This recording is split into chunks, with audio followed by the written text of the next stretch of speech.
everybody. Thanks for joining. We'll give people a couple minutes to filter in.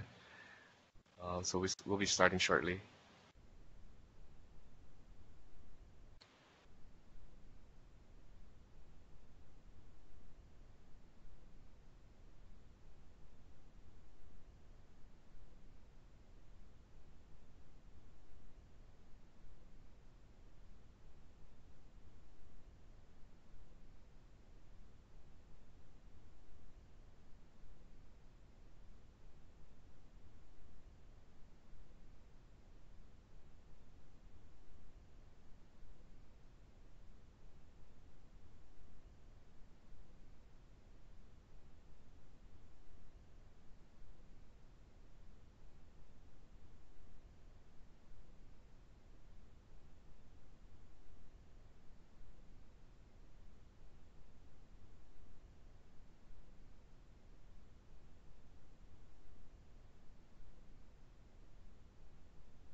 Hey Travis, how you guys doing?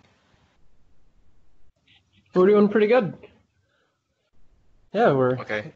ready. I think we should get started in a little bit,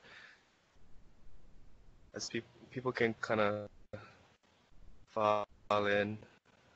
But yeah, thank you everybody for joining today.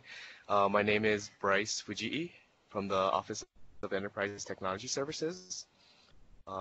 Joining us today, we also on this call have John Pescador and Aaron Nakamo, who will be assisting with the rollout of Siteimprove. Yeah, today we're really happy to present to you this tool and this service called Siteimprove, which ETS is providing at no cost to the agencies. And we are using this to gain insight and awareness of our web accessibility compliance throughout our state websites. On our call today, we also have the folks from Siteimprove, our two instructors, Travis Vermeulen and Kevin Rydberg, who would be taking over in just a bit. Travis is our principal customer success manager at Siteimprove, and Kevin is our senior digital accessibility consultant. Just some housekeeping. I'd like to remind everybody that today's web meeting is being live captioned. The caption service can be accessed via the link in the meeting invite. And we are also going to be recording this presentation. So to start, I'd like to take a few minutes talking about web accessibility and its relations to the state of Hawaii local government, the why we are doing this. And as you may or may not be aware, we employees of state local government entities are obligated by law, to provide our services non-discriminating to those with disabilities. And the main statutory driver for this is the Americans with Disability Act of 1990. You may have heard of it as ADA. And that prohibits disability discrimination by all public entities at the local level, which includes municipal, city, county, state. These public entities need to comply with Title II, issue regulations by the U.S. Department of Justice. These regulations cover access to all programs and services offered by the entity. And because our public facing websites are indicated as such a service, therefore our sites need to be accessible as well. So 88 Title II still doesn't have any specific like web accessibility standards. So it kind of forces the states to come up with their own standards, um, uh, which we we did with a couple directives from the governor's office, or one directive and a comptroller's memo to be clear. The first document is, let me put this up on the screen, is the administrative directive from the governor's office, subject all department agency, accessibility to state government by persons with disability. And in this document, there's a section that pertains specifically to state websites here. And it reads, state websites provide access to information about programs, services, activities to the public 24 hours a day, 7 days a week. Departments and agencies shall ensure such information is accessible to everyone, including individuals with disability, by complying with the DAG's Information and Communication Services Division policy for accessibility of State Department and agency websites in the Comptroller Memo 2010-28. So it's also referencing another memo issued by the Comptroller. Creating and maintaining accessible websites allow individuals with disabilities access to information 24/7, similar to anyone in the general public using state websites. And here's the Comptroller's memo. So this is where we kind of set the guidelines for the state of Hawaii. And in this memo, we reference the Section 508 guidelines. And so what is Section 508? Section 508 is actually a federal law that applies to federal entities. It's part of the Rehabilitation Act of 1973, which requires that electronic and information technology developed, procured, maintained, or used by federal government be accessible to people with disabilities. So Section 508 provides a set of guidelines like these listed here in the Comptroller's memo. Just some update on this. ETS is looking to issue an update to this memorandum to perhaps align a little bit closer with the Web Content Accessibility Guidelines, WCAG, also known as WCAG, and to maybe possibly add additional guidelines and processes involved in creating new websites. So that's still yet to come, and our governance team, along with DCAB, is working on finalizing an update to this. So before we turn it over, I just want to break here to see if there's any questions from the audience. Feel free to kind of stop us if we're, talking about something and you have a question, or during the training when Kevin and Travis are going through the platform, if you have questions about what they're doing, feel free to chime in or chat in the chat window. Okay, anybody? John, anybody in the chat? Okay, so if no questions at this point, that was kind of the why the state has to be compliant. Let's see. Okay, yeah, so Vincent, if you guys want to speak up, you got to unmute yourself. Are you able to do that? Or are we locking you out from speaking? No, let's see. Okay, if John and Aaron, if you can kind of take a look at, maybe you might have to make everybody, there might be a setting in the Skype app to allow them to speak. Vince, did you have a question that you can type into the chat?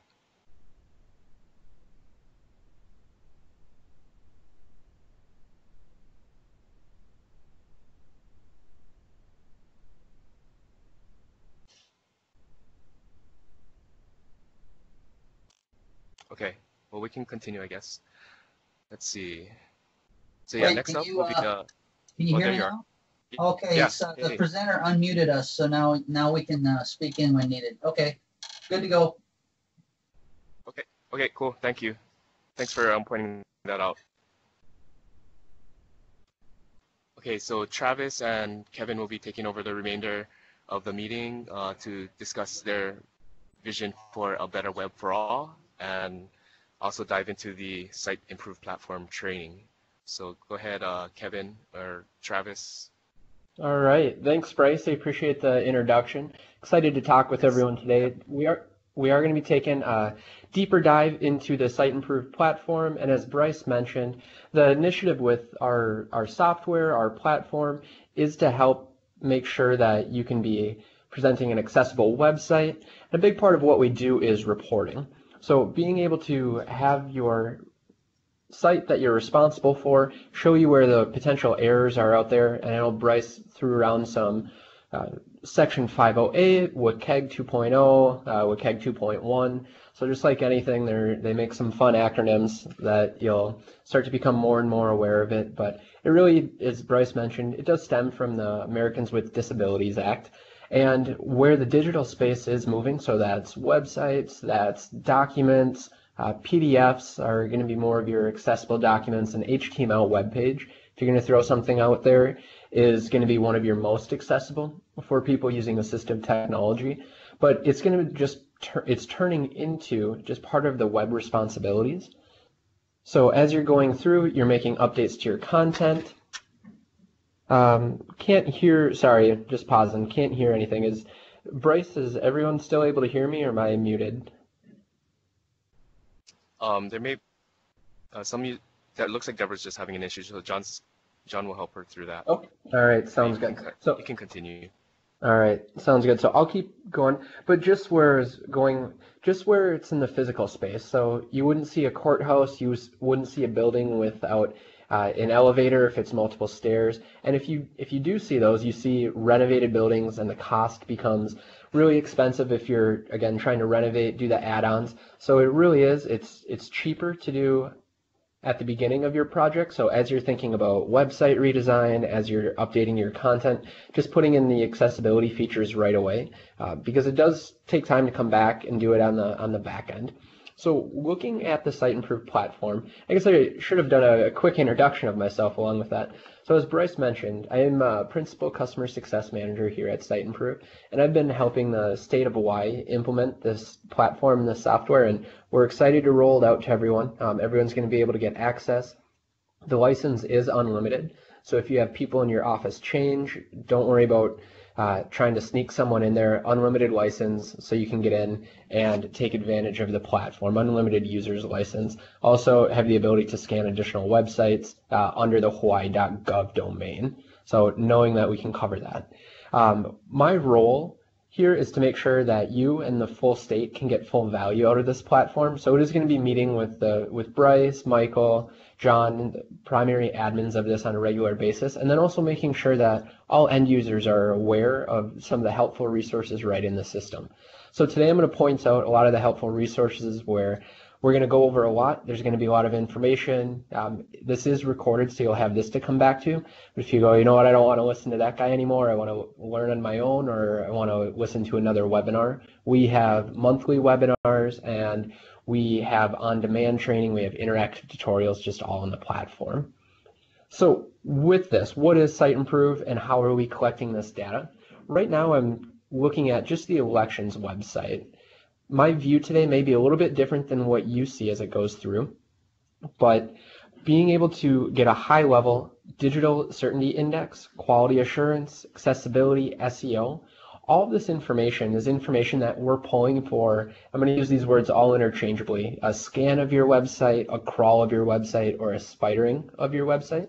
So very similar to how Google will go in and index all of your content, we'll automatically, through an automated system, index all of your content on the website. So all of the code, everything on the back end, and then we overlay our information and we highlight, what are the accessibility issues that we're able to find.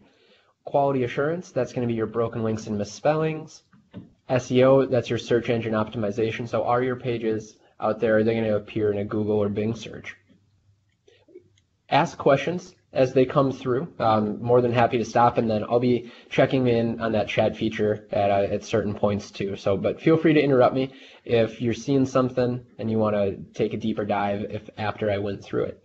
So this digital certainty index, these scores out here, you can see 94 out of 100. This is a Siteimprove score. So this is something that's been created based on the different checks that we have and how well you're doing against those checks. And if you hover over, you can see quality assurance.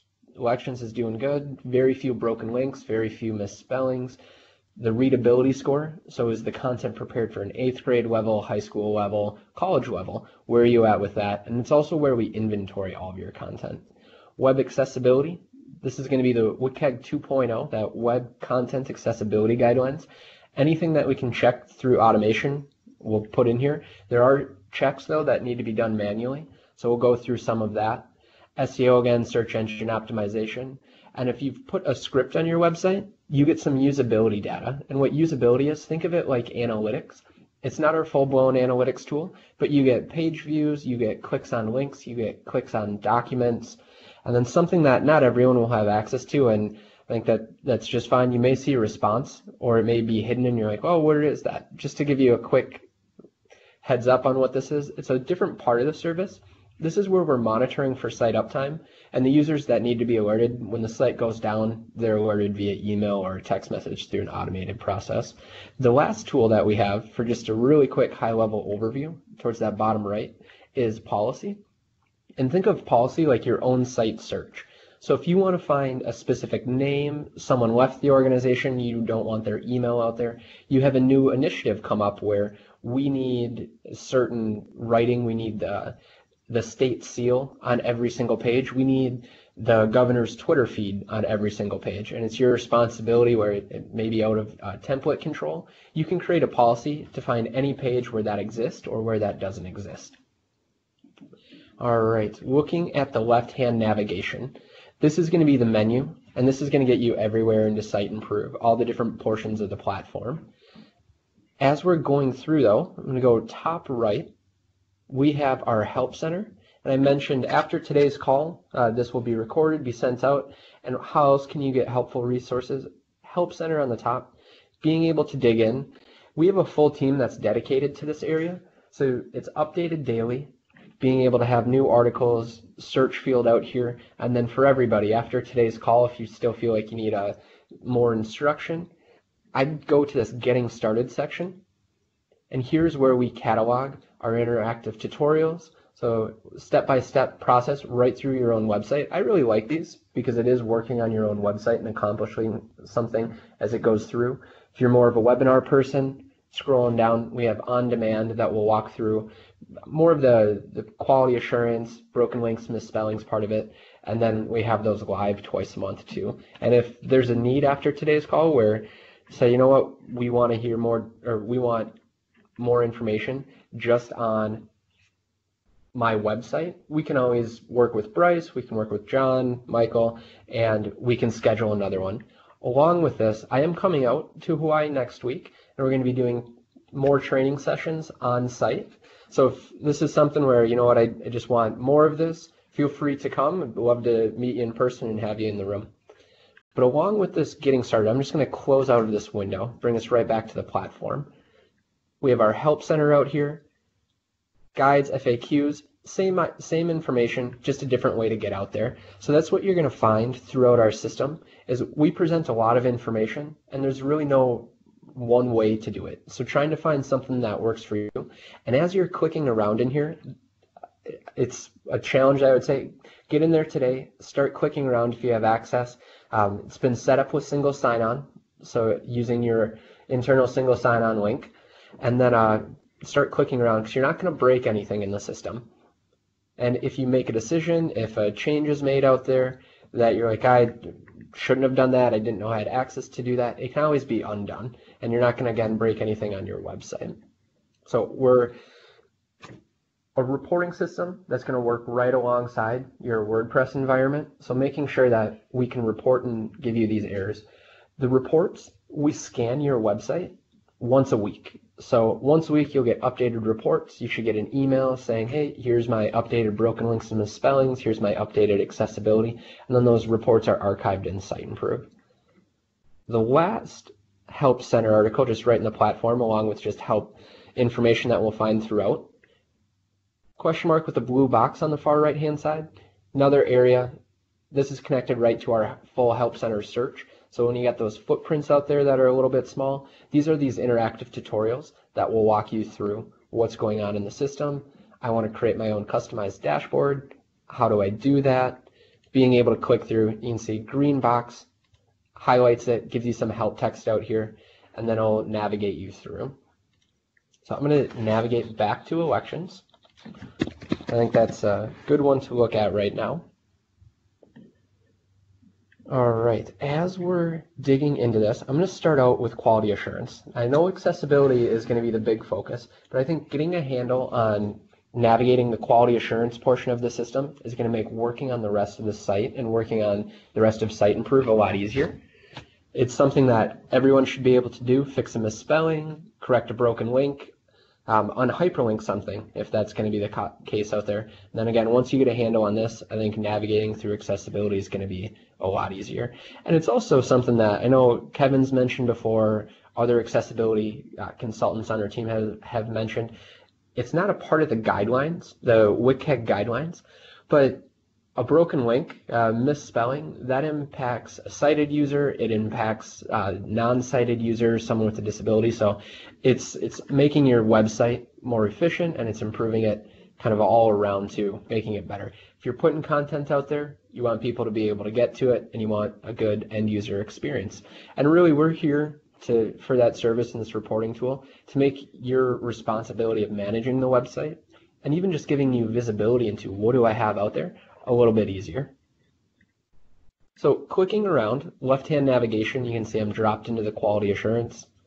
Click on the links on the left. Broken links, pages with broken links, again, that's where it's turning into reporting this very similar information, just in a different format. And then the big thing, and this is why Siteimprove exists, you click on the link, it opens up a new tab or window depending on how you have your browser set up, and then we'll highlight where does this error appear on your website. So highlighted in red there, miscellaneous excerpts, got that broken link, it's not connecting.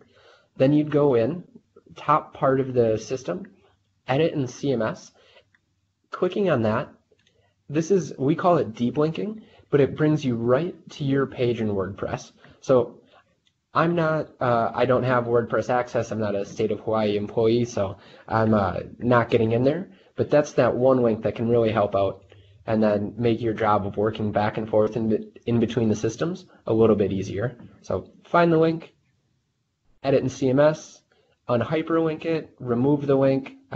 That's a decision that's done internally.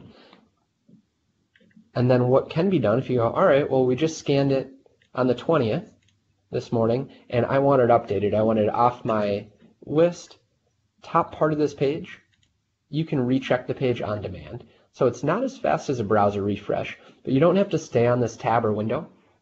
Within a couple minutes, I've seen it as fast as a minute and a half before, normally no longer than 4 minutes. But that will send a signal to our system, go in, rescan this page, remove it from this list out here.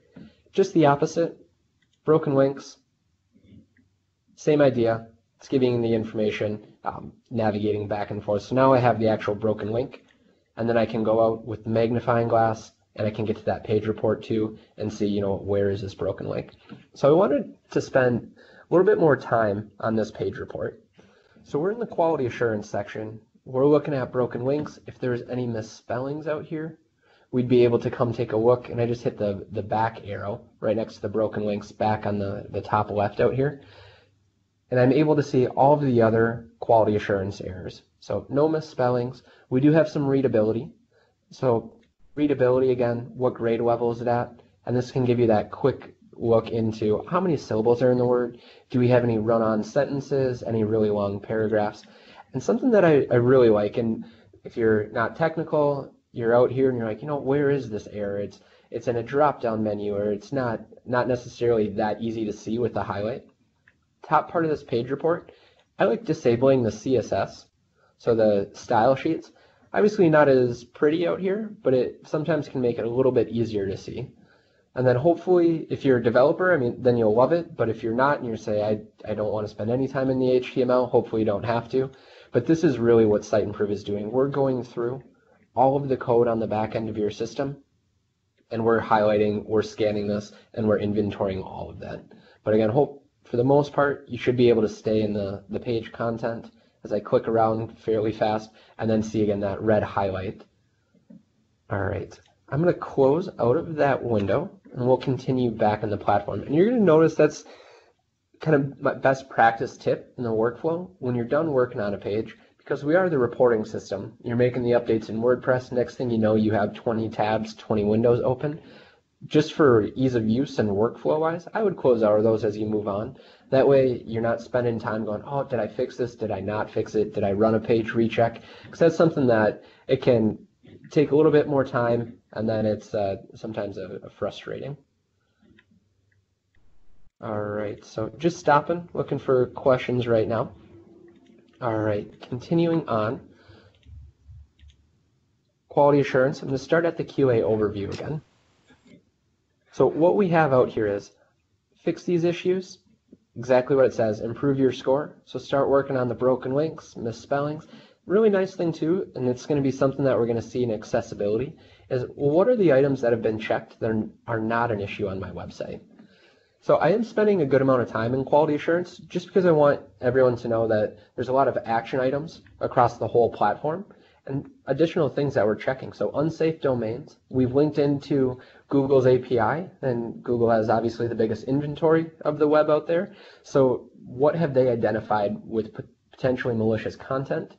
If you're worried about any PII, social security numbers, potential identification numbers, we're checking for that. And where I'm going to go with this is down in that inventory, this is again everything on your website. So are we finding any three numbers dash 4 numbers? Any chance of that out there for the US? I really like this spot though, just for the visibility of, what is on my website. I used to have to manually scan or crawl the information to find someone's name when they're been removed, look for an email address. We want people to just have the hawaii.gov emails. Let me go over to another website, see if we can pull them in. Yep, so just the Hawaii emails. Do we have any emails that are external, that are not on hawaii.gov? So additional information, expand it out. With Siteimprove, my biggest recommendation is after today, be focused with your effort in here. It's nice to learn to start clicking around, but there is just a lot of information, so that I'm going to just go right back to first challenge would be go in, fix a broken link, fix a misspelling, and then start clicking around, getting through. And then probably one of my favorite parts of this area is our sitemap. So what is covered, what are we scanning, and organized by directory out here. So it's a good way to see, are we creating folders, are we creating directories out here that we don't really want one-offs? Did we have any idea that Enhanced 911 board had 45 pages? So being able to expand and just get a quick handle on how much content do we actually have on the website. Being able to see the last time it was scanned, jumping right back up into the QA overview, halfway down the page. Last completed crawl, 9/21. We're still crawling, so that's why it's still live out there. Next one, 5 days later, so a week later. And we've been scanning for a little over a month now on the majority of the sites, so we do have that historical record too. So you're going to be able to go in and see, where was I day one out here? It's always nice to see the lines go down and drop, and you have the same thing in accessibility too.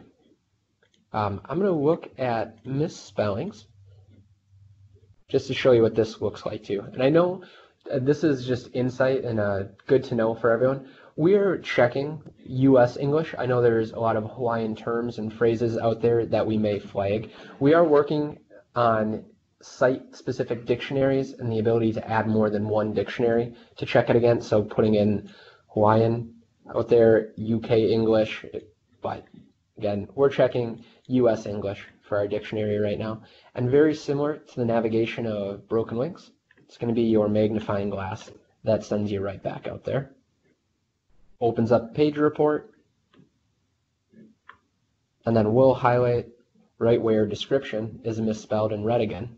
So right there on the top, descriptin, being able to go in and fix. So a lot of this is, hopefully you're going to find these errors before anyone else does, and that way you're not going to get those emails or someone telling you, hey, we need to get this fixed.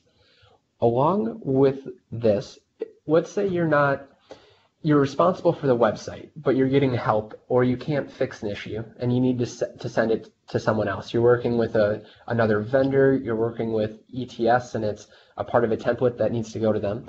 This page report link, so this top part of this link is shareable.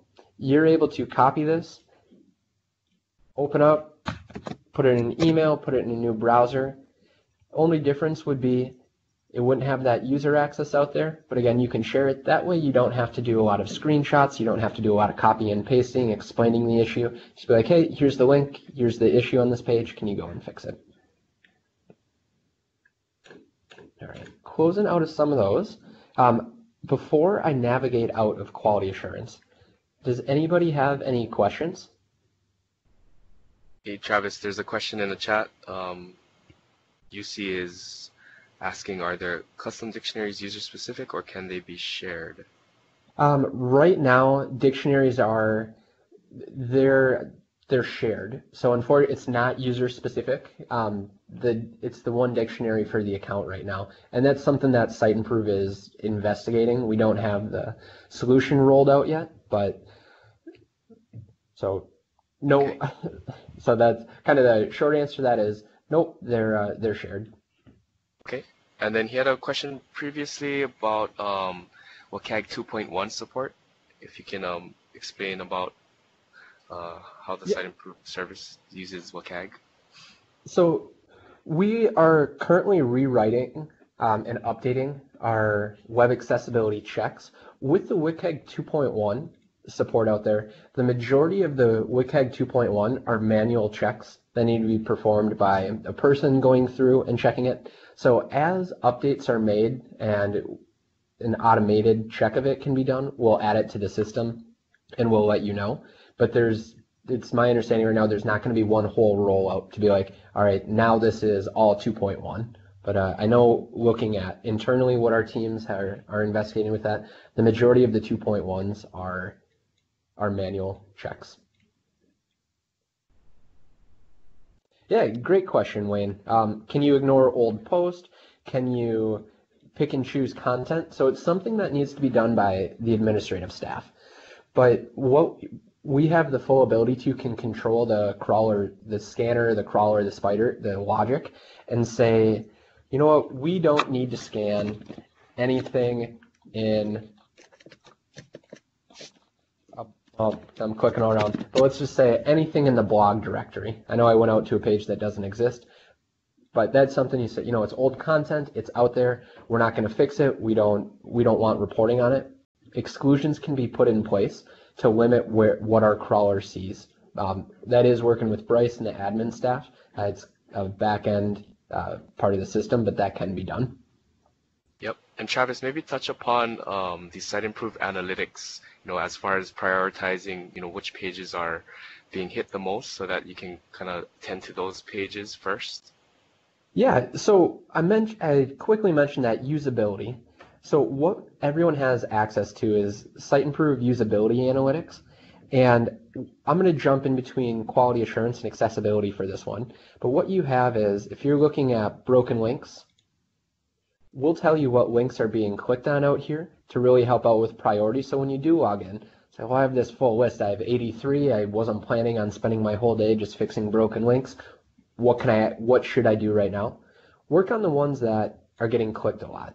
Being able to go through, so 50, 5, 3, and then again, you don't want them out there, but it's nice to know that, all right, well, no one's clicking on them. They still shouldn't be on the website. I'll get to them. So that is the one tab that you'll see. Something else that is really nice, that I'm starting to learn more and more with other analytics tools, that you have to set up event tracking or do additional setup to find out who's clicking on our documents. Siteimprove already collects this information. So if you have the script on your website, and where I went was left-hand navigation, inventory, and into documents, how many clicks are happening on these documents? Where do they live? You can get that last time modified. And this is really nice too for what we're going to be able to see in accessibility. If I'm going into the PDFs, I'm getting clicks on the PDFs out here. Well, how many times someone clicking on this? That can really help prioritize. And then what I like with this last time modified date, 2008, 19 clicks in the past 30 days. Is it still relevant? Is it still up to date? Do we need it out there? So that can be a quick decision too, to say, well, we don't need to remediate it because it shouldn't even exist on the website. And it really is turning towards, we're not just going to keep, even being a government, we don't want to just keep expanding our site, making it bigger and bigger and bigger, because then it does get harder to remediate the accessibility issues, capture everything that's happening on the site. It's turning into more quality over content for government sites too. But yeah, we are indexing your documents, being able to scan them if they fall under the domain. So what you're going to see for accessibility, again, we're looking at, now we're back to AGS. If it has the document AGS in your domain, we're able to index that. So if I went out to a new site, if I went to airports, and the document has airports, and I can see that looks to be the kind of standard naming convention as I was clicking through and we've been doing setup. We're inventorying these as your internal documents and able to scan and report on this.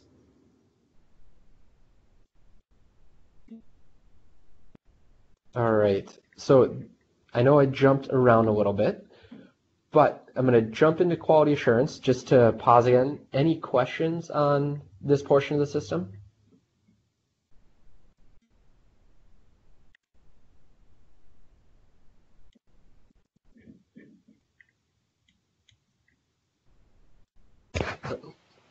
Looks like we can continue. I'll continue on. Feel free to interrupt me if you're typing or something, if you have a question at another point. So let's go pick on elections again.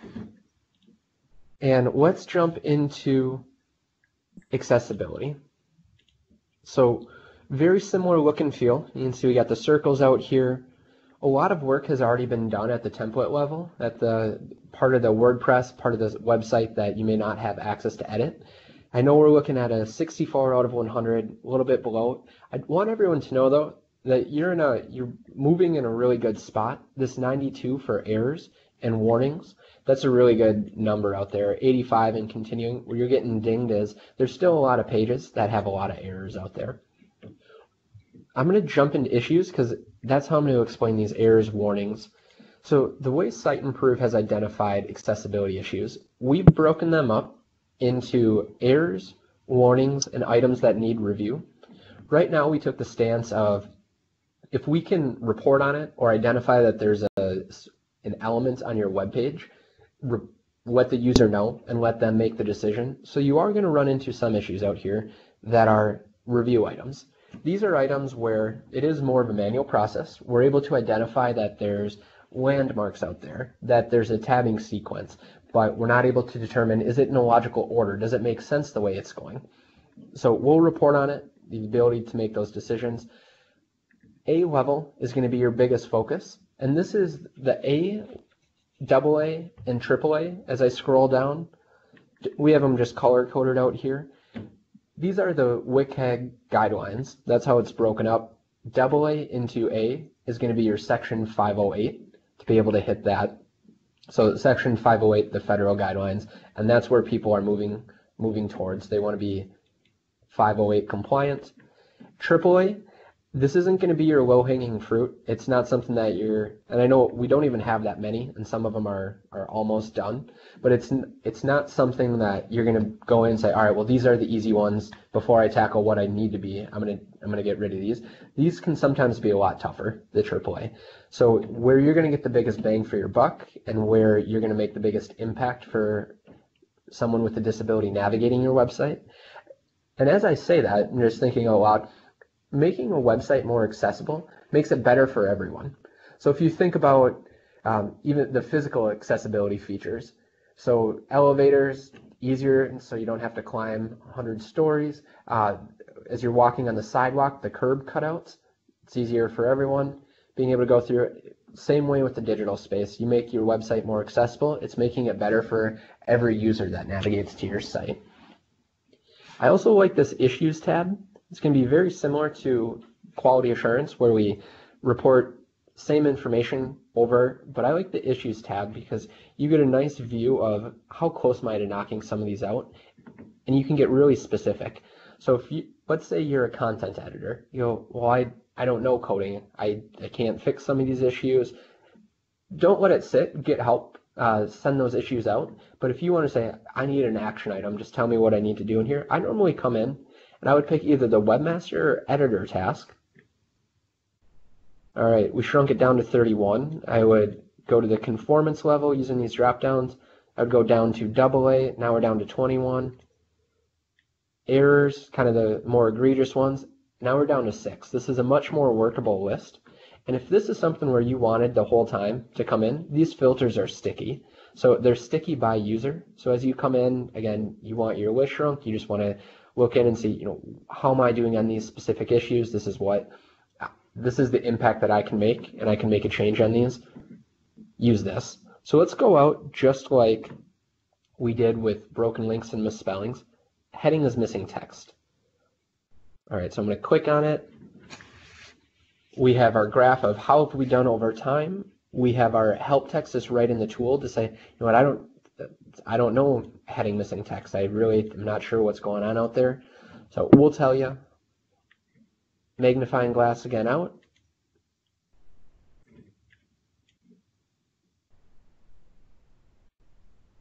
And then we can see, all right, well, there's an H3 out here. For visual user, this isn't impacting them. But if I have a sight disability, is my assistive technology reading me that there's a H3 heading there? And I think I'm missing something. Is it introducing? This one, it looks like it was used just for spacing. So what you'd want to do is actually just remove that H3, because I don't think there's supposed to be anything in there. This is where, not even being a coder, I do like being able to dig into the HTML and use kind of those top drop downs of what am I looking at out here, even if it's highlighting on the page. Because this tells me it's like, well, it's a blank box. What's going on with it? Show HTML. And again, we'll be able to highlight. I can see, yep, it was done with the style. So potentially, just go in and remove those H3s out there if you can. So then I can see they got that additional questions. If there really is supposed to be something, well, then it'd be putting in text for it. But that's what this issue is reporting on. All right, I'm going to stick on issues. You're going to notice that it stayed sticky. And you might have saw it towards the top right, I have that export button. So you should already be set up to get automated reports. But let's say you want something more specific. You wanted to download something, work on your own project, or send it out. Hitting that export, almost anything in the platform can be exported out into an automated report. It could be thrown into an Excel file. I want all the pages out here. I want to view what's going on with this. And you can re-download, or you can download that pretty quickly. This add to widget, that's going to be your main dashboard, where when you log into the platform, so you know what, all of these scores are great, but again, what am I supposed to do out here? I want more action items. You can customize this dashboard. So you could put in a box of just broken links and misspellings. You could pull in your top accessibility items, and we have a couple that are already created. So we have our accessibility and content quality one, and I know this is something that was just set up, so not everyone will be able to view this one, but you can say, all right, well, I got my broken links, my misspellings, my accessibility score out here that I want to track to, and then I have a couple policies. So we'll jump into policies, but this is a good one. So I mentioned Siteimprove script on there to try and find information that's not on the website. So how many pages is actually missing the accessibility statement? Well, we found 4. So I'm guessing with these 2 policies, it's they're missing on pages that are not a part of the template. That's why they went in. But yeah, a lot of customization can be done just right inside the Siteimprove dashboard, right inside the whole Siteimprove platform. All right, let's stay in accessibility though, and let's go out to another issue. So we went into headings. I got my summary out here. Go into issues. What else do I want to see? This image does not have the correct alternative. Being able to click in and open up the report. As I open that up, I'm going to let that tab load. You're going to notice on the right-hand side, we have the CMS button. I mentioned that edit in CMS. It's going to be that same link. So being able to open it up, edit right in WordPress, work back and forth in between Siteimprove and WordPress. All right, now we're out here though. Let's see.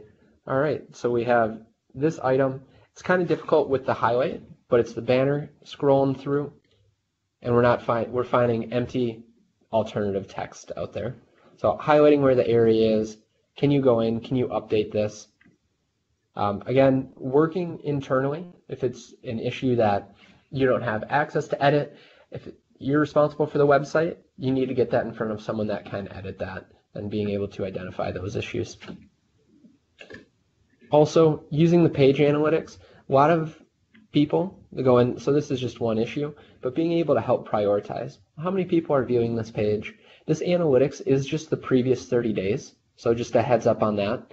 But past 30 days, being able to help prioritize, what is my big focus out here? Where do I need to spend time?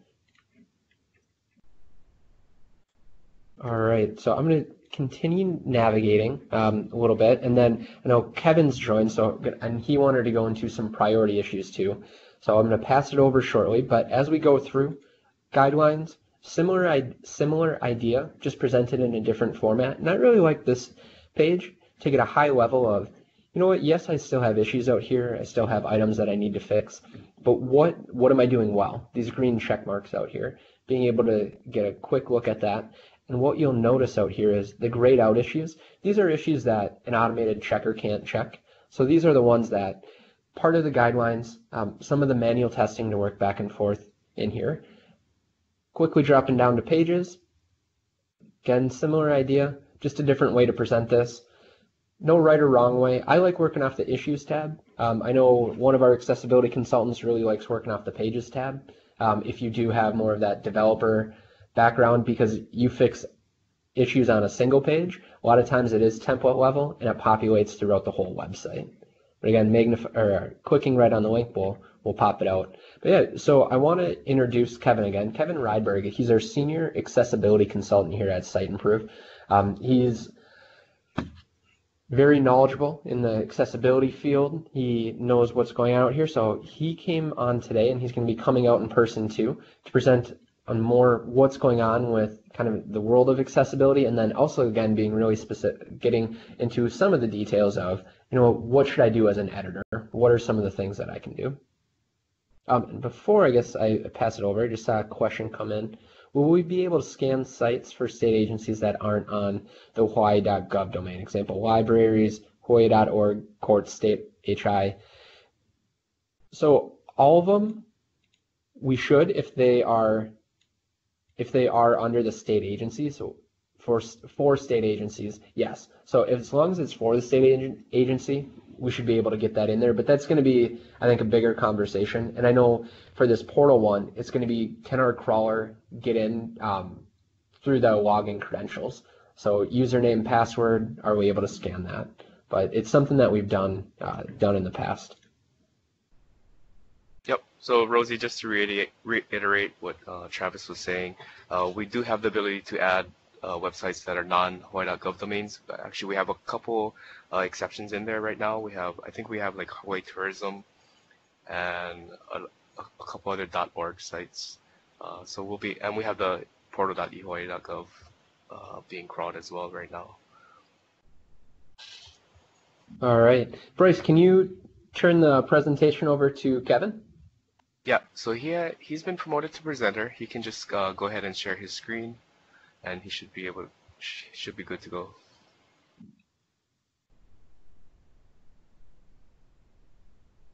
All right, sounds good. Kevin, are you able to join the audio?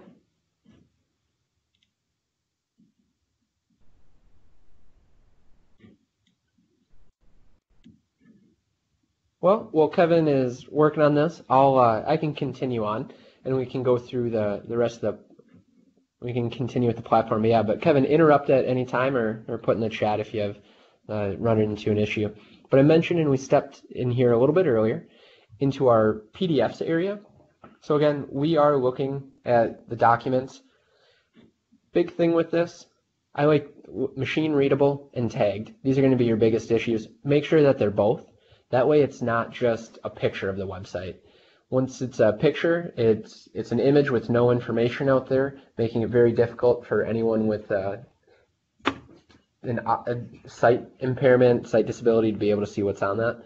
And to really just kind of highlight that, let me try and find one that's not machine readable. Because it's something, again, that just going through as a user, a lot of people I'm sure have experienced. So I'm going to open it up. I just clicked on that window and I opened it up the PDF directly. I'm looking at this and I'm trying to highlight State of Hawaii Elections Commission. I'm not able to. So this isn't, if I'm using assistive technology, there's no information that's being read off to me on this one. Can't copy it. If there was a number in there, if I just wanted to copy the address, I'm not able to. So again, making it machine readable and tagged. It's my understanding tagging a document, if you're creating it in Adobe, being able to just hit the tag on there as you're creating that. Along with this, as you are making documents from Microsoft Word, there's accessibility checks right in Word. So being able to hit that check even before you turn it over into a PDF, and making sure that you're either saving as a PDF or creating a PDF from Word, never printing to PDF. When you print a PDF, it just turns it into an image for the most part. But again, I'll open up this one quick, and I'll show you this is both tagged and machine readable. I think I opened up and now you can see it's a little bit smaller, but I can copy this. I can highlight it. I have more navigation in here, and very similar to those HTML reports, you click on it, it opens up a page report, and again, we'll show you where on the page there's potential issues. So this one, it's a site-wide document, it's just not tagged, but if there's images out here, we'd be able to show you the images. Let me close out of those.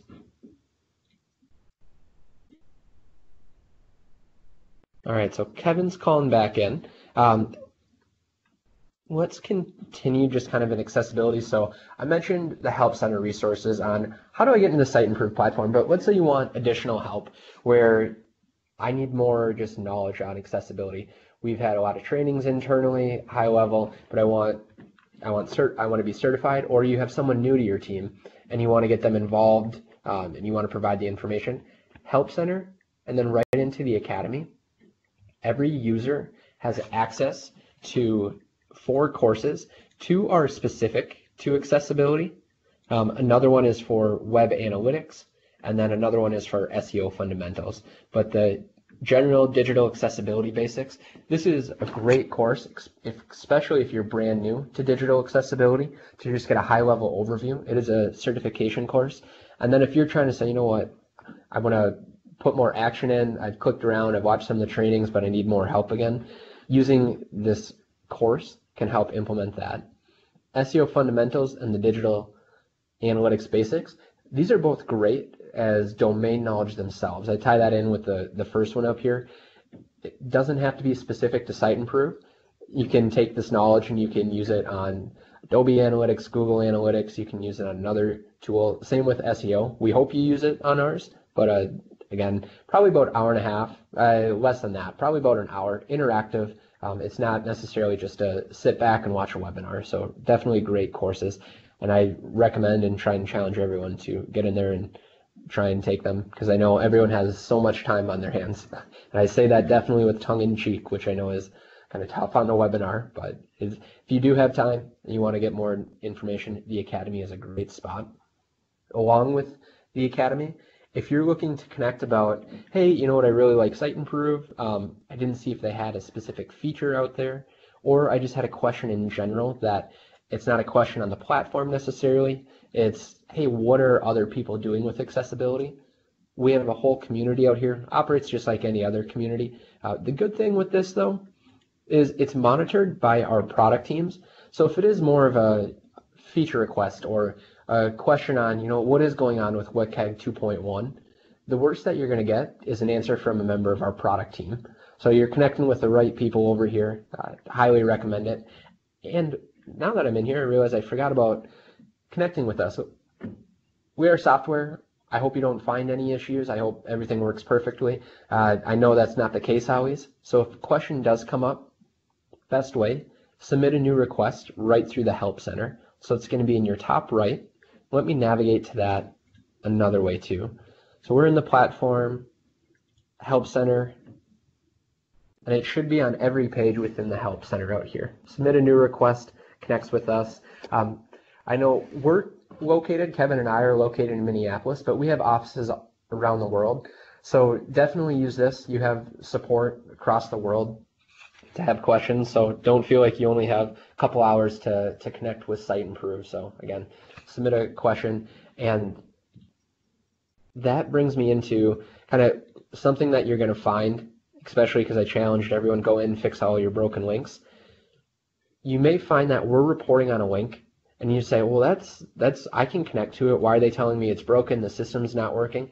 That's not always the case, where you may be able to connect to it, but you can connect to it because it's inside your network. It's intentionally blocking Siteimprove from connecting to it. So when I see this, can't resolve host name, normally that is a legitimate broken link. This can't actually be reached. But if I get out here and I see some of the codes where it's a 403 forbidden, that means it's intentionally blocking an outside user from checking that.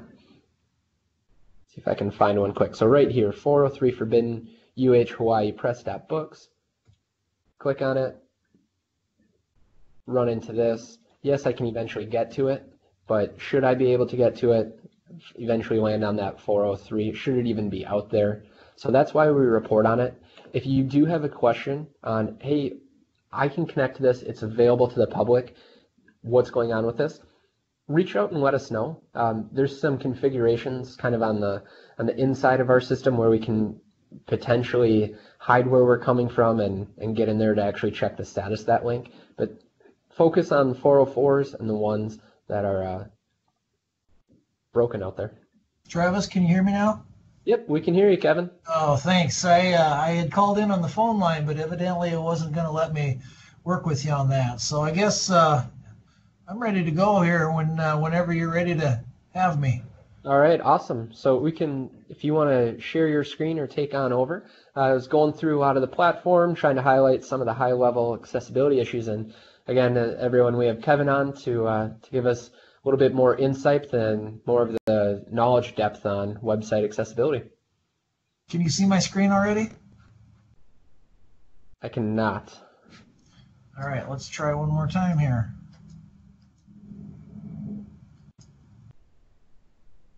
Okay. Anything yet?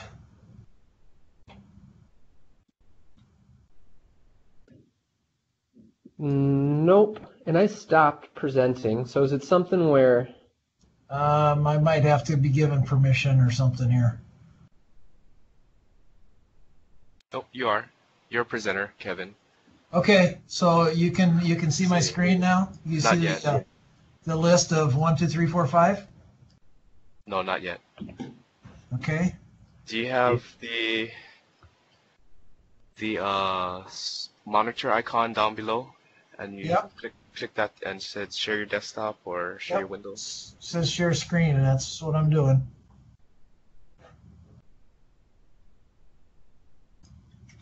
Okay, we're getting Maybe close wait here. 1 sec. Yeah, coming through. I see something loading.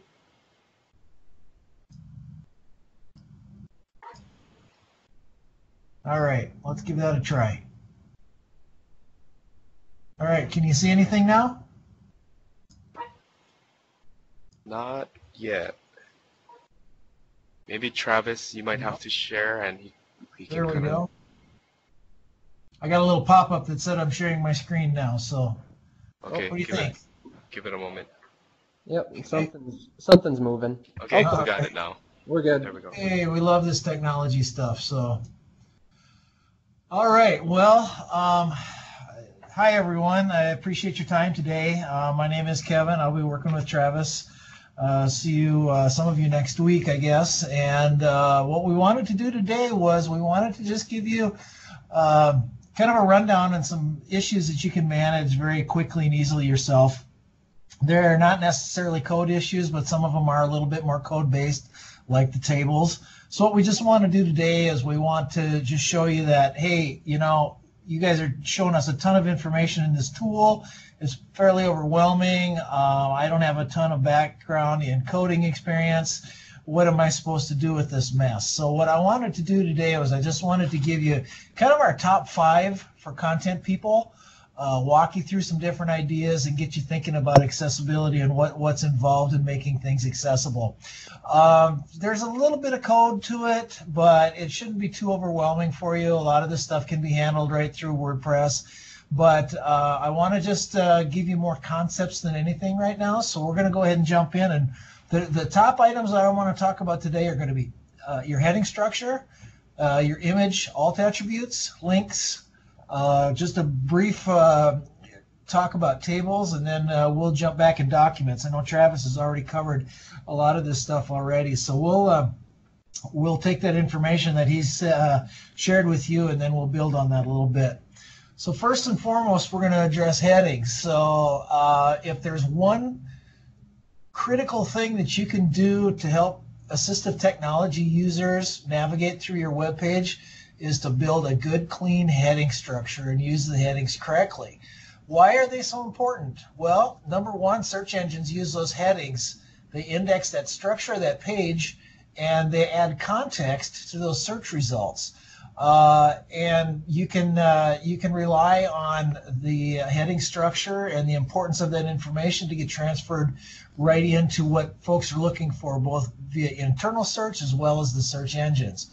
Now, we as cited users typically will skim a page by headings, and we'll decide what we want to read based off of what we can skim. Okay. Well, assistive technology users are able to do the same thing with their software and hardware combinations. And so instead of reading the whole page trying to find what they're getting to, they're going to rely on that same heading structure that we rely on visually. So that makes us think who really is affected by accessible headings, and that's everyone. Now, we already talked about, you know, normal users or regular users, what we would consider that, but we also have our assistive technology users. But just think about some other areas where the headings are important. Think about a person who has dyslexia and how they rely on chunking that information so that it's more digestible. English is a second language. There's a large part of our population now that doesn't always, they're not always native English speakers, so they again are going to rely on those headers. Low vision users, they can use that, again, breaking that content apart, and then like I had mentioned already, the search engines are going to be happy to see that information. So how do they really impact those users of assistive technology? So they're really helping you organize your content. I mean, writing for the web is essentially building outlines, building bullet lists, and then filling in more information under those bullets.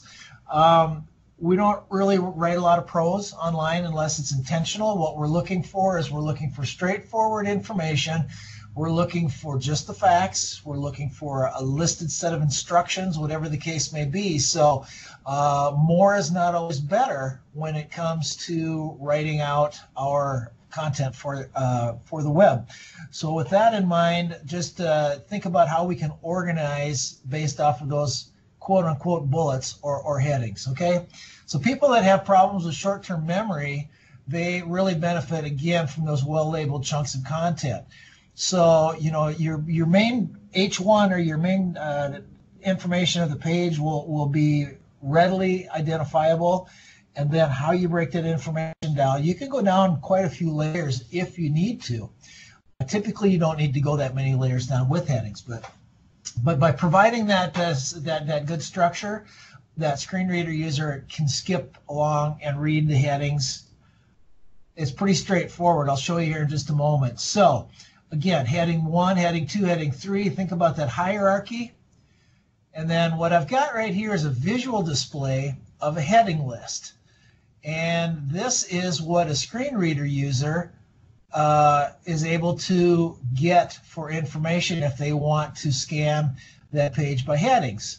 So if you look at this example here, you'll see BBC Home is your heading level 1. And then you've got heading levels 2, 3, 4. This is a very well done site. Okay, this is BBC, and they're one of the global leaders in digital accessibility. But this is how I would utilize my screen reader technology to figure out what's on that page by relying on that heading list. Okay. So what we're really doing, again, is we're breaking this information into manageable, digestible pieces. It's for speed and efficiency for all of your users. So we'll take something like this, one chunk of information, and break it apart.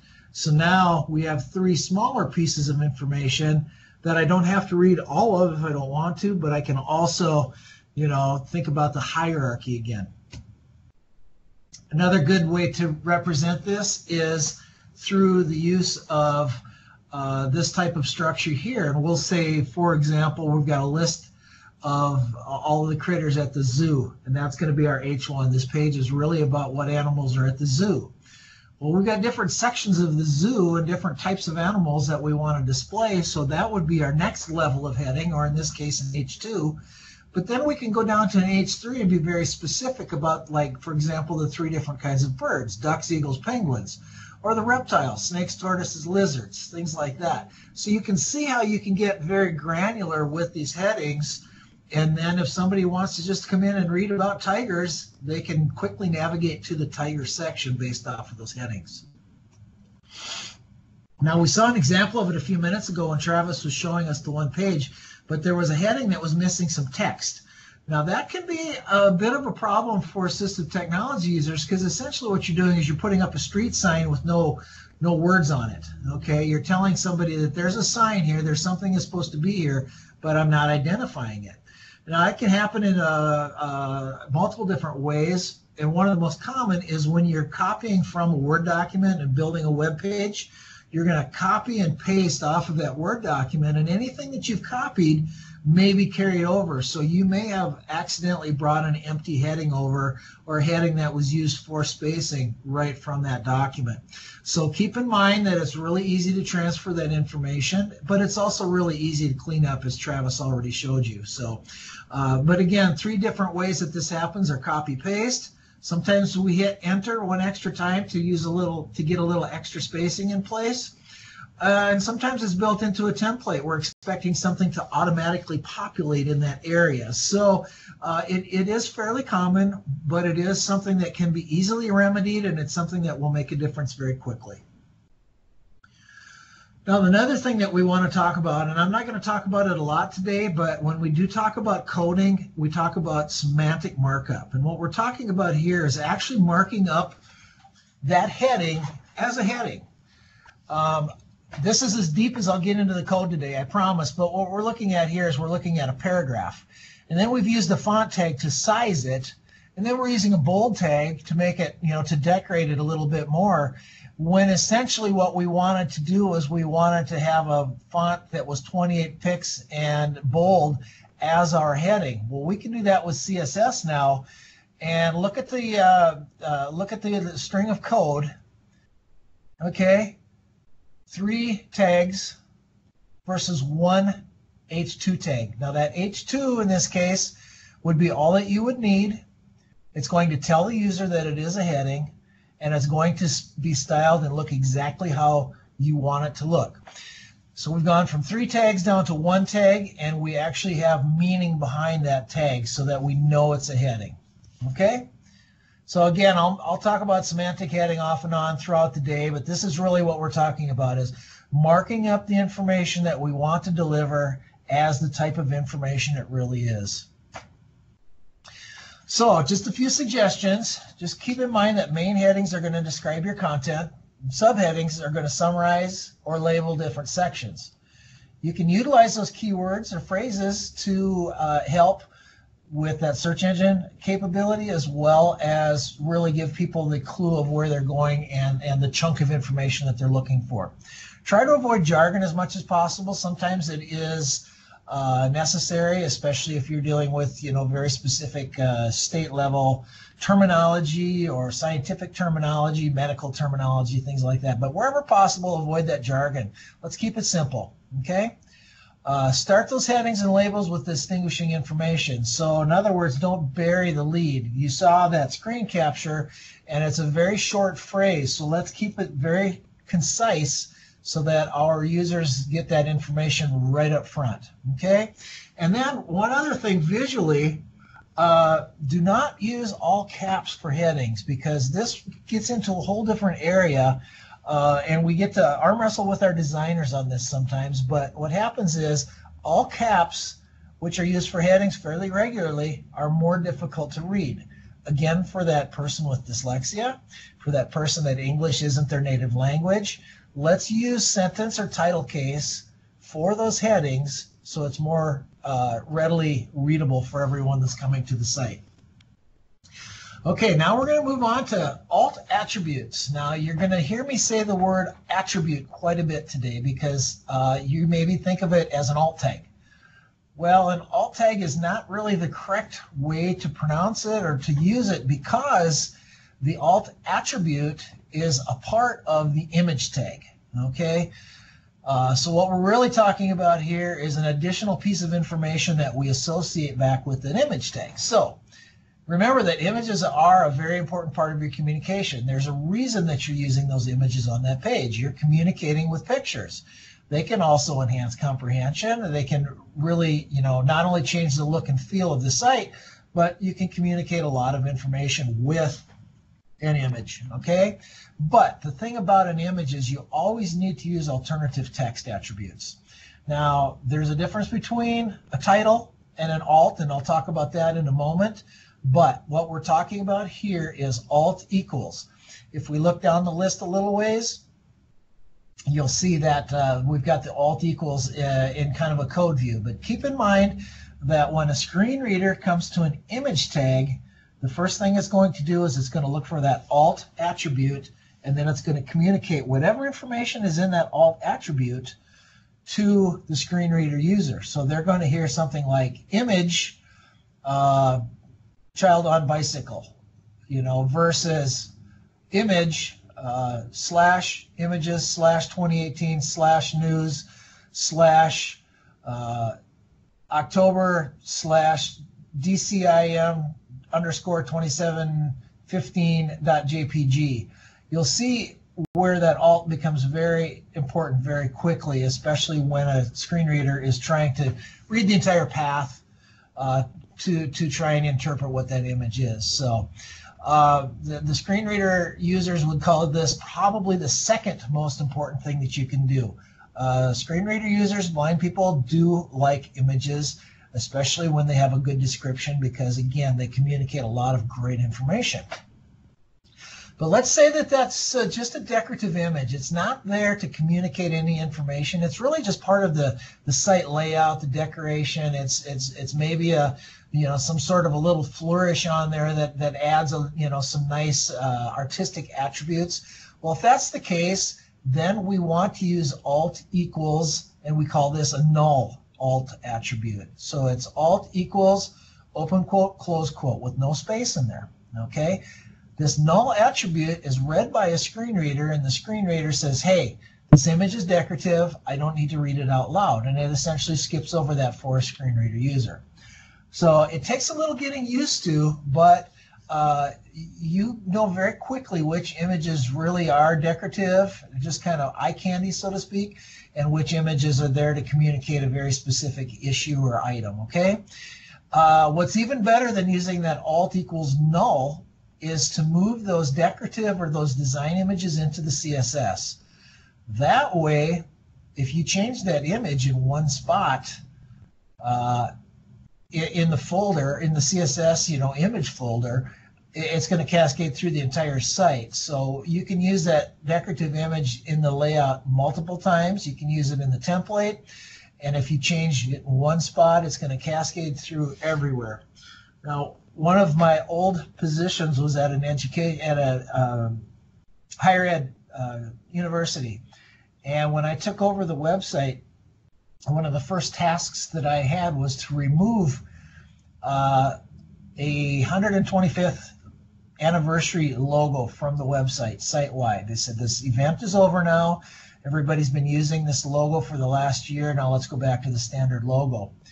The problem was that they had just distributed that logo to everybody that managed their own web pages via email, and there were about 255 instances of that image that I had to go out and find one by one because I didn't know where they were housed.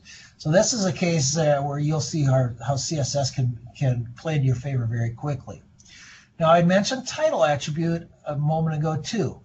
A title attribute is not the same as an alt. Okay, a lot of times we'll use a title on an image, but we won't use the alt attribute.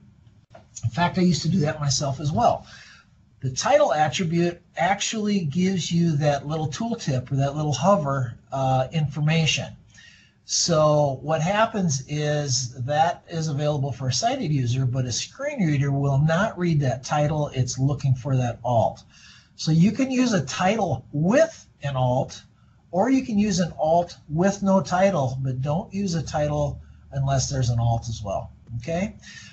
Next thing that we want to talk over, well, actually we'll talk about it here a little bit more in a couple slides, but we're going to talk a little bit more at length about using text within images, and you'll see what I mean when we get to that section. But let's go ahead and give you some examples here. Now, when we start to talk about those alt attributes, it's really important that we're talking about context. Okay. So what we really want to do is we want to represent in that alt attribute what's the reason for this image. Okay, so context is really important, and you can put an alt on an image, but you'll lose the spirit of the law. You'll lose the spirit of the reason why that image is even on the page in the first place. So a good tool like Siteimprove will inspect the page. It's going to look for those alts. And then it's going to give you a list of all of those alts. It's going to give you a list of all of those images so that you can validate the validity or the context of that image. So that's one of the things that the tool does very well. It is a fairly labor-intensive project, especially on a very large site. But again, we have to communicate within context. So to continue this example, we're going to take a look at the robot that's on the right-hand side of the screen. Now, there's a couple different alts that could be used. First and foremost is alt equals null. So we will want to look at that and determine, is this robot just there for decoration, or are we trying to, communicate something directly with it? Alt equals picture would need to be reviewed as well. Now, we know that there's no context to alt equals picture. So that would not be an appropriate alt. We would want to rewrite that so that it, lends more meaning. For example, toy retro robot. We would review that as well, but we could determine that, hey, this is a good alt. It represents the toy that's on the screen, and it's, it's communicating what we want it to communicate. I'm going to give you one more example. And this one here, we've got some different choices. Now, which is the correct alt for this image? Before we say correct alt, let's think about it as more of an appropriate alt. And the reason I say that again is because if we look at our first two examples, image could be correct, tree could be correct, but they're not really appropriate because they don't communicate what we want them to communicate. Okay, so if that's the case, we can now choose from maple tree, red maple tree surrounded by multicolored fall foliage, or decorative if that's the case. Why would we put something as a maple tree? Maybe we're on a botany site, or something like that. Red maple tree surrounded by fall foliage. We're maybe at a city or county park site, and we're talking about the beautiful fall foliage. So there's again that context piece that we're looking for. We want that to come through, and we want that to do a great job of representing those images that we're putting out there. So again, meaningful or contextual is what's really important. And I've had blind users tell me that in some cases poorly written alt is as bad or worse as not providing alt text at all. So be thoughtful in your approach. Now, as a content contributor, sometimes it's your responsibility to understand that you're maybe just given that image and said, put it online, or it's a picture that goes with the news story or whatever. But again, context, okay? The alt should be accurate and really equivalent to present the same information as the image. And why we want to do that is, again, we're communicating, a picture's worth 1,000 words and all those kind of things, okay? Don't be redundant or provide the exact same information if there's text within the image, okay? We want to communicate the same information that text is doing, but it doesn't have to be a complete duplicate. And finally, don't use image of, picture of, graphic of, because it's already announcing that this is an image. So that's a redundancy that you would have, image tag, image of, whatever the case may be. So you don't need that. All you need to do is put that, red maple tree in the park.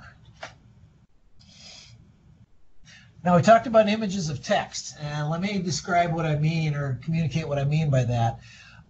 Text is typically something that's overlaid on top of the image. It's done in Photoshop or another program like that, where it could be a carousel image, it could be an ad banner, it might be something along those lines where we've actually taken that text and put it right into the image. Okay, once that text is on that image, it can't be read by assistive technology because it's part of the picture. It's dots, it's pixels, okay? So it's not friendly for search engines either, okay? And depending on your color, font choices, scalability, things like that, they can be very difficult to read. So again, we're talking about low vision users, dyslexic users, things like that, not just that screen reader. Too much text cannot be read in time on a slider or a carousel. So sometimes we overload our slides on that slideshow that we're doing with too much text. Okay, and again, it doesn't scale well when it's pixel based. You can blow that thing up 700%, and the picture might be okay, but the text now is not, it's blurry or it's really pixely. Okay, and keep that in mind as well. Text doesn't display well on a mobile device. In a lot of cases, it just scales that image down. So if there's a lot of text on that image, it could be difficult to read that way.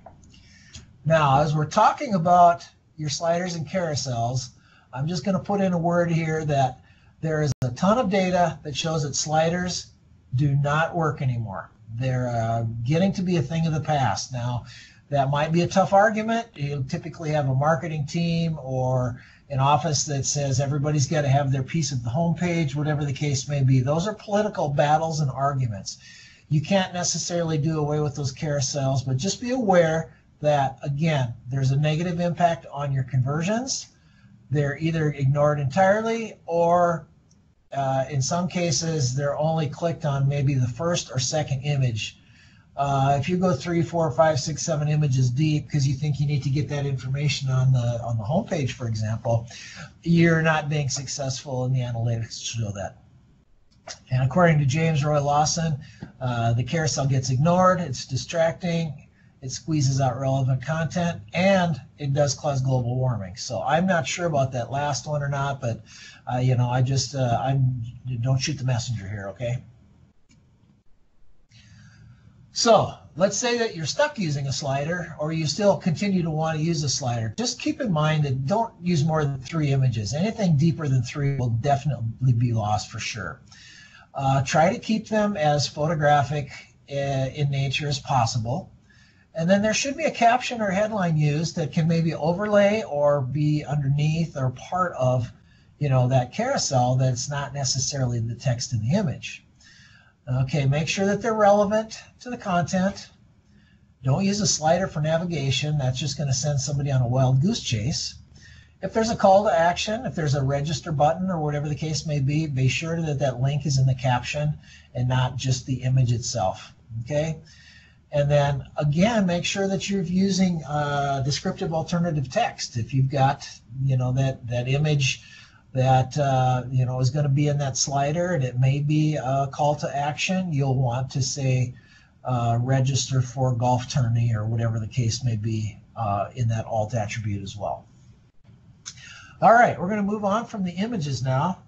I'm just chugging along here with a lot of content today. Links. That's what makes the web go round. I mean, that's why we have the web, is because links are that critical, crucial element. Now, why are they so important? Well, because just like you and I, our screen reader users are going to rely on sometimes navigating that list of links the same way they navigate that list of headings. If they come to a page and discover that there's a lot of links, that may be the way they decide they want to go through that page. Okay, what's really important here is what's going to happen when I click on that link. That's really what we want to communicate with those links. Okay, so good text is important. Click here, read more, download. With no context, we're just right back to that, just like that alt attribute. Again, context is huge here. And title attribute is not useful for assistive technology. They can be read by some of the screen reader users, but we don't want to rely on those title attributes. And finally, a skip link or a bypass link is really important for all users that rely on a keyboard, not just assistive technology users. Because let's say that you've got a menu on the site and there's 60 links. If you're not giving me an opportunity to bypass those links now that I know the layout of the site and know what I'm looking for, and then go right to the main content, I'm going to get frustrated because I don't want to go through those 60 links every time I click on a link to go to the next page. So who is affected by accessible links? Once again, all of your users are affected. As a sighted user, I want to have an understanding of what's going to happen when I click on that link. I don't want to go on a wild goose chase. In fact, I even want to know if I'm going to be going off the site or not. Okay? So with accessible links, we're going to increase usability for everyone. It's going to be consistent throughout the navigation, and you're going to rely again on the higher conversions and search engine optimization. So remember that the links again are that crucial part of what a Google search engine or a search crawl is looking for. If we use something called non-distinguishable link text, things like contact or contact us, but multiple different locations that it's going to, we see it in high ed a lot with contact admissions, contact athletic department, contact the dean, whatever the case may be, but it just says contact. It doesn't give us any more context than that. It can be difficult. Now keep in mind that we can add a lot of work behind the scenes so that this information is readily available for screen reader users, and it doesn't upset the design that we've already got in place. We're adding information that may be invisible, but it's very useful for assistive technology. So here's another screen example. If you look here to the 27 links image, and this is actually a screen capture from a site where there are 27 links on the page and every one of them just says click here. You're going to get tired of hearing me say it for the next couple weeks, but context. It's all about context. If I don't have the context of what's going to happen when I click here, then I'm not going to stay on this site. I'm going to go somewhere else for my information. Okay? So let the user know where the link is going to take them. Be descriptive where you can. Okay? And if you're going to trigger an action, which I'll show you here in just a moment, then let's go ahead and state that function. And my page broke. Well, that's all right. We can get through this, guys. This isn't too big of a deal. So the functional images is really what we want to talk about, because what's going to be important is if you look at that green text, what we're doing is we're talking about what that image is there for, not necessarily where it's going to go. So keep that in mind. In this case, we've got a logo file, and the alt is home. Okay? If I click on that, it's a link, then I know I'm going to the home page. Okay? Again, a screen reader will use that alt as the text that gets read for the link. So instead of it saying http abc.org, it's going to say a link home. Okay? Utilize icons. They're very visual. They're very helpful. but make sure that you're communicating that information. And then something like a search magnifier, that's very, very commonly used. But would you put magnifying glass for the alt on here, or would you put search? Okay, that's the point we're trying to make here. Now, this gets a little more complicated if we start using font icons and some of those kind of things, but there are ways to make all of that perfectly accessible as well. Key here is if it's functional, used to initiate an action, let me know what's going to happen when I click on that link. I'm also going to give you just a couple ideas here on linking to documents. We all know how important documents are to our web content. And so a lot of times what we do is we put that link out there, but we don't have that context available for that link.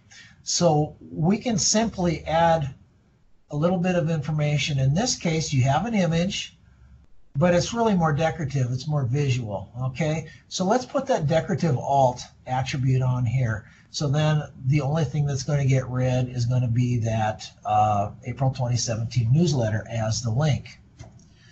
Now, what's even better, though, is if we can make that image part of the link, we can add that alt equals PDF to let somebody know that they're going to be clicking on a PDF link.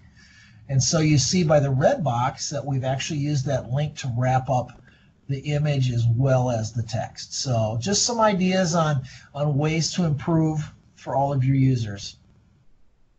Now, we've got a couple other ways that we can do this, and I prefer in a lot of cases to use this CSS class where we actually use the PDF icon as our link bullet. So then you build out that class and you use that same class on all of your different PDFs. Visually, you get the icon on everything, and you still are able to build out that list of all of the different downloads. So again, it's a fairly straightforward, easy way to approach it. One other thing that I would like to recommend when you do list your PDFs on your website or whatever documents they happen to be, it's always helpful to put the size as part of the link as well. And you think about it now, 2.3 megs, like this newsletter, would be, you may decide that, I don't have a great 4G connection right now.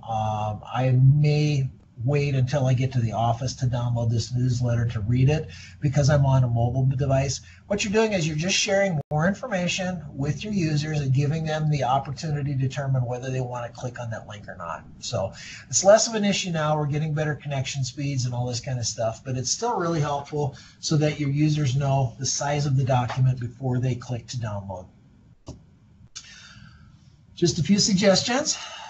Again, describe the purpose. They should stand out on the page visually as well. We know when something is part of a navigation menu, but if you've got links within your text, make sure that they're readily visible and they stand out on the page. Use meaningful words for those links, and again, keywords. If you put them close to the beginning of the link, again, that short description is going to be very, very helpful to have up front. Try not to use a URL for a link. It's confusing and it's difficult for a screen reader to parse that correctly so that it sounds right. You can just go ahead and just link regular text with that URL behind the scenes. Now the exception to that would be is if you're using an email address. Then it's very helpful for the email address to be represented in that link, because then it's very clear to me as a user that it's, when I click on this, it's because I'm trying to communicate with that person or that office, okay? And again, try to use this, try to avoid using the same link text to different places, that contact example, or click here, click here, click here. So keep them concise, make them easily scannable, warn your users when links are going to open new documents or new windows. And don't put a whole bunch of extra links in. You're not really doing your users any favor. Try to keep the list as compact as possible and link out to relevant information, either within your site or going off to a different site. So it's important that I'm there to perform a function, a task. I have a goal of trying to communicate some information or find information that I'm looking for, don't give me a maze to walk through. Take me directly on the path. All right, I'm going to keep moving, and we're going to go fairly quick through tables, but as content people, you can rely on tables. Tables are an excellent way to display data, and they're very straightforward and easy to make accessible. Do not use tables for layout. We want to really use them as simple grids to be able to associate information back and forth.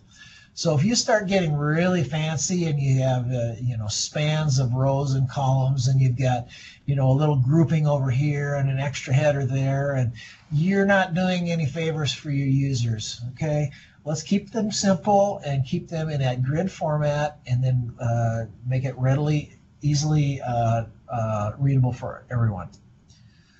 So pretty straightforward code right here. You'll see that we have a TR, which is a row, and a TD, which is a column.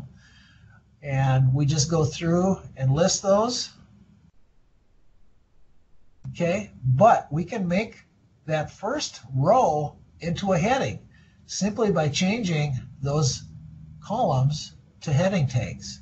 We've only changed a TD to a TH at this point, but we've already added a lot more valuable information to that table for our users. Now we can do the same thing on the columns so that you're associating that grid properly. Okay? Let's see what we're going for here. Yeah.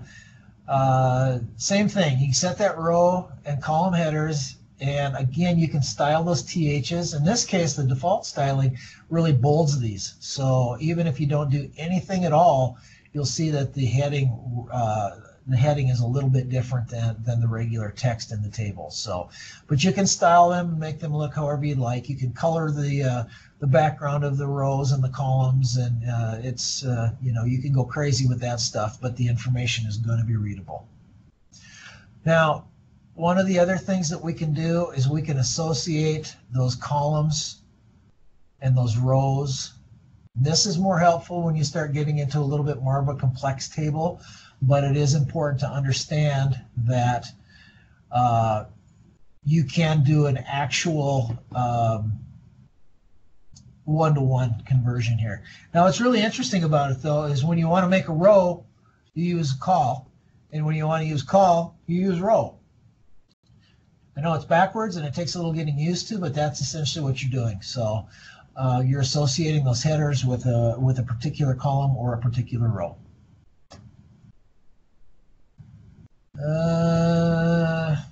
Let's see, proportional sizing. Yeah, try not to set any widths of your tables if you do use percentages. Especially now with responsive design, it's important that we're not setting anything so that it breaks your layout, whether it's mobile or desktop. Let the table scale to the space that it's in. Give it some room to breathe. We can add some captions to the tables. This is helpful to all of our users again, but especially assistive technology users. They can scan that caption to decide if they want to go into that table at all. Pretty straightforward. You add a caption, and it adds the caption to the table. It associates it right with that. Now the caption is right in that code. Okay, there's also a summary attribute, and the summary is part of the table tag, kind of like that alt attribute. Okay, but now keep in mind that the summary has no visual effect. This will not show up on the screen, but it is used by a screen reader user to understand what's this table for. Okay? So, keeping it short, use tables to display your data. It's better to use multiple simple tables versus one complex table. I know it's fun to see what we can create sometimes with those tables and how much information we can squeeze into one, but you're not doing your users any favors. So let's figure out the most simple table, even multiple simple tables that we can use to really communicate that information. Remember, they're there and they don't want to be frustrated looking for that information. Finally, we're going to address documents for just a few minutes. And you're probably asking yourself already, how are documents part of web accessibility? Well, the key here is that any online document, it is part of your online communication. Okay, and we sometimes rely on the website as the only way to provide this information, documents, or, sometimes there are applications, things like that. But remember now that Section 508 says that the accessibility of your documents expose you as a website owner to the same risks as inaccessible web pages. So documents have been defined as one type of web content. So keep that in mind, that you have to keep on top of your documents as well now. There's some other standards for documents. We're not going to get into that too deeply because it's pretty complex, but just be aware that we're actually looking at ISO standards and everything once we get to PDFs. Okay. PDF UA is not a format itself, but it's a way to make the document accessible, and again, it's based on semantics. So there are times when it's okay to use PDFs. Secure documents, downloadable, print documents that need to keep formatting, think of newsletters or brochures, things like that. More detail, interactive forms, or archives, low usage. So my apologies on the slide here. It looks like my icons moved since the last time I had this deck open, but when I provide this next week, it'll be all cleaned up and accessible and ready to use. So, but keep in mind, PDFs are a great use and very valuable on the web. I'm not telling you not to use them, but let's use them in the right format for the right reason. So when should I not use a PDF? Well, just keep in mind that if you can make an HTML page, it's going to be easier to make accessible than making that PDF accessible. So don't use a PDF as a shortcut because you can press the Save as PDF button and then upload the document. That's just not a good way to manage your PDFs and to utilize your PDFs. Okay. That said, there's a lot of PDFs out there right now that should have probably been HTML pages. Think about something like meeting notes. It's really, with a templated, content management system, it's really easy to create a new page for April 2019 notes and paste the information in versus, making it a PDF. Keep in mind, too, that it may even be policy, but sometimes Word files, Excel files, things like that should be PDFs versus the format that they're in. Now, if we're talking about sharing documents internally on an intranet, then it's probably more acceptable to utilize that Word, Excel format, etc. But if you're putting it out on the web for the public, let's try to use PDF or HTML.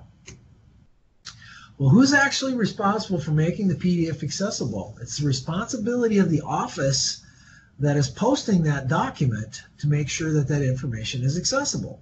Okay, so then that means we may have to talk about document training as well as accessibility training for your web pages. Okay, let's think about who's making these documents and why they're being posted, and then let's focus on the most common formats and really teach the importance of tagging. A lot of times people that are creating this information in Word documents and spreadsheets and things like that are not your web people. So you may have to go deeper for that training than your standard web team. So it's important to understand why that tagging is needed and how to save them correctly. Okay. Now, what happens is you start to take a look at this and start to think about what I'm telling you, and you say, wait a minute, what about all those documents that we have out there that are online already? And you're right, that can be a huge problem. So what we want to help you do, and what Siteimprove can help you do with our tools even, is think about a remediation plan for those existing documents. Let's get an inventory. Let's see what's out there. Let's see how old it is. Is it needed? If we can take 1,500 documents and eliminate 600 of them, then we've got that much less that we have to focus on for making accessible.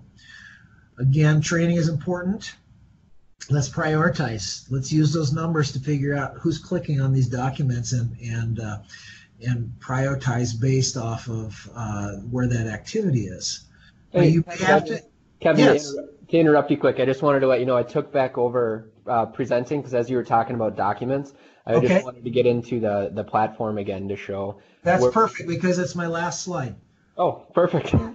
Great. So anyway, you may want to engage in a remediation service if you have a lot of documents that you have to clean up that have to stay live.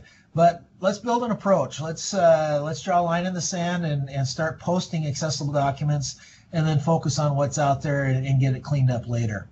But with that, I've got time for questions, and thanks for your attention today. I know I covered a lot of information in a hurry. Yeah, that was really good, Kevin. That was a lot of information on top of introducing the new platform, so I hope everyone found it beneficial. More than happy to continue doing some point and clicks. I know we scheduled full 2 hours, but a lot of into the weeds into the Siteimprove platform, and then some what is actually going on with accessibility. So with us coming out next week, and then there's always the potential to schedule another webinar without doing more clicking around or introducing a whole bunch of new features.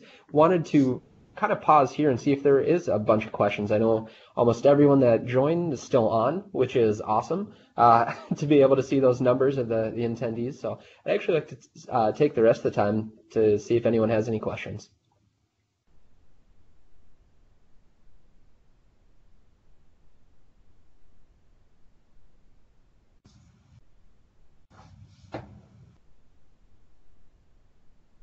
All right. If you're typing, keep on typing. If not, it sounds like not too many questions out there. So to just recap of what to do next, you have the ability to log into Siteimprove through your single sign-on link, contacting ETS if you have any questions about user setup, how do I get access. Bryce and John are administering the Siteimprove platform right now, and definitely give them your feedback. If today was really valuable and you want more of these, you want to get more in depth on some of these other services. I know we did kind of a real high level of each. We didn't dive too much into SEO or policy, but again, policy, think of it like your site search. Kevin mentioned it a few times, but being able to find content on your website or unwanted content, and then also being able to help date with the PDFs and documents. Do I have any old documents? Do I have any very large images out there that's impacting the download? So again, being able to get through that. And then all of this too, I guess what I did want to wrap up with, I mentioned the export and being able to get a report. So what everyone has access to, and it's going to look a little bit different, you should be set up for a report, but in settings on the left-hand navigation, and then all the way down into the reports, we have a couple of standard reports pre-built, and then your site administrators have pre-built some too. So within the accessibility, wanted to let you know a run is a reflection of the information that's in the platform right now, and a new schedule would be the ability to get that at the completion of each scan or once a month. So let me just click in. I'll pick on the AGR site. We have our standard accessibility report. Again, mine will look a little bit different. Your drop-down will just have the information that you have access to. And I know I picked on AGS and not AGR, but just for example purposes. You get the new schedule. Sometimes it takes a little bit to get going, but then you'd be able to, again, say, all right, well, I want this report once a week at the completion of each scan, or once a month. Yeah, thanks, Travis. So we pre-configured reports to go to the our primary contacts for the websites. You'll be receiving monthly reports for individual websites, and then if you are our contact for your department as a whole, we also have tag-based reports. So any sites tag with say like AGR again, agriculture, any sites that belong to agriculture, you'll get an overall report regarding all sites that fall under agriculture. You can go ahead and run ad hoc reports at any time if you want to pull a point-in-time report for your site, and you'll have access to do that. So upon clicking the SSO, the single sign-on link to get into the platform that we sent out in a previous email, you'll be added into Siteimprove, but just remember you won't have access to anything just yet. So at that point, contact myself or John Pescador, and let us know what site that you manage, so we can make that assignment for you within the platform. And if you guys need, if that link wasn't forwarded around to you folks, just reach out to us and we can provide that information as well on how to access Siteimprove. All right, thanks, Bryce. And then I did see a question come in. So I've been mentioning the scan. So as a user, you'll have the ability to scan the single page checks. And a quick check, I don't believe we have you set up with that access, but if you scroll down on any of the overview pages, the QA or the accessibility, if you have this recrawl website right by the next crawl date, that will kick off an on-demand crawl. Again, I apologize, I can't remember off the top of my head. Normally this is just identified for administrators and account owners, but any user can do a single page check. And that's when you get out to a page report, the Siteimprove, where we highlight the issues, and then you can rescan that page. The usability script that I mentioned that's collecting some of that analytics data throughout the platform, it's been implemented on your website already. I believe we're already collecting all the data, but what you see here, and it's pretty small, if it wasn't and you logged into usability, here's the script that should be placed on the website. Yep, and we have that script implemented on all the WordPress sites that we hosted already, so you guys won't have to worry about that. If we don't maintain your site, then you'll want to add that script to gain access to the analytics functionality. And Michelle, just to follow up on your question as well, your user role won't have the ability to recrawl the entire site. But if you do need, for some reason, to recrawl your entire site, you can put in a request to us. Usually we issue recrawls when we do like large changes or updates, say to the template.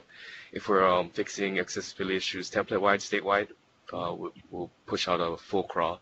But most part, if you're working within the platform and you're fixing these one-off, you're fixing your pages, you can go ahead and click the recrawl for that individual page at any time.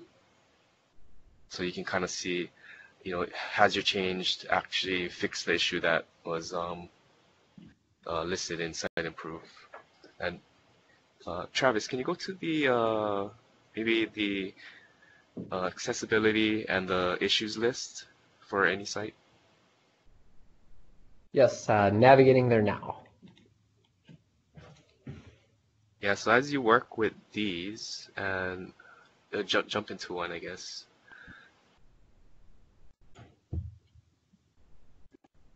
You'll see a list of pages that have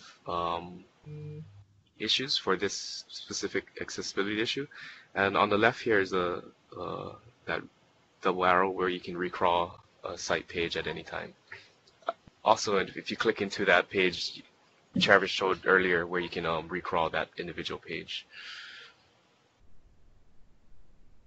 Yeah, and then I saw the question on misspellings. I do want everyone to know there is the ability to make a decision in the misspellings area.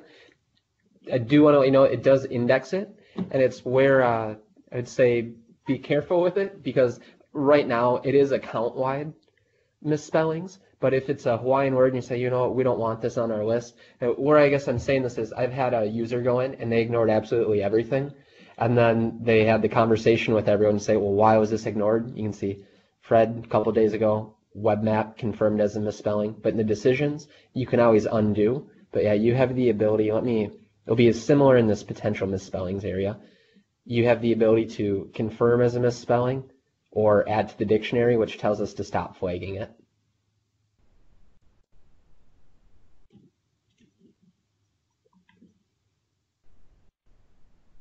All right. Well, I don't see any more questions coming in. So again, hope today was valuable for everyone. We're looking forward to coming out, and we're going to do some similar training on site. And again, it can be pretty interactive. So in person, it may be a little bit easier to ask questions. So Bryce has the registration for the different sites that we're coming out, and Kevin and I are going to do another presentation for everyone. But nice meeting everyone over the phone today, and we'll talk soon. Yeah, thank you. Thank you, Travis. I'd just like to thank the Siteimprove folks again, Travis and Kevin. They did a great job with helping us get set up on the platform, and also like to thank Relay Hawaii again for doing the captioning for this, the live captioning for this event. Our on-site trainings are going to be October 1st and 2nd, and the registration link was sent previously. If you need that information again, just reach out to myself, our team, John or Aaron, and we can send you that information. But it's going to be October 1st. We have a session from 1:30 to 4:30, and October 2nd, we have a 9:30 to 12 o'clock session.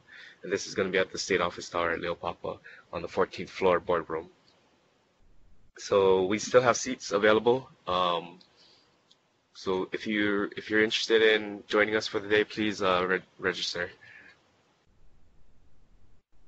Yeah, right. it would be awesome to see people there. So definitely come with questions, and we can dive in further. But thanks, Bryce. All right, thanks everyone. Thanks for joining today. Oh, we have one question from Alani. Will it be on Skype as well? No, those on-site courses will just be in person. So please join us if you're interested. We'll provide the link to this video as well if you want to share it around. All right, thanks. All right, bye everyone.